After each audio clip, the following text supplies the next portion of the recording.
The tradition continues. Calvary Global to the world 24/7. Tradition continues. Calvary. US President Donald Trump has said he will temporarily suspend targeted tariffs on some countries who are seeking trade negotiations. Trump said the suspension will last 3 months while his administration holds talks about new terms. The White House has claimed that more than 75 countries have approached the US over the tariffs, but China is not on the list. Instead, Trump has pushed tariffs on Chinese imports to 125% in response to Beijing hiking up import duties on US goods.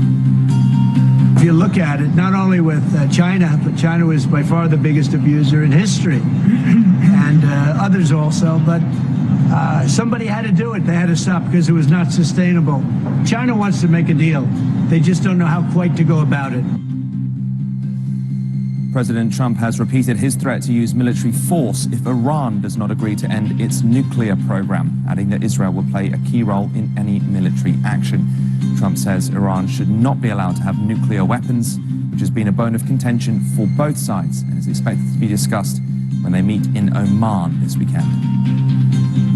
Germany is set to form a new government after the Christian Democrats, led by Friedrich Merz, reach a coalition deal with the centre-left Social Democrats.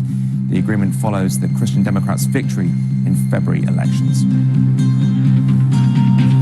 Rescue teams have been digging through the rubble of the Shajaya neighborhood near Gaza City, where at least 51 people have been killed in massive Israeli airstrikes. There are reports that the Israeli army dropped several so-called earthquake bombs, which destroyed the last of the remaining buildings in the area.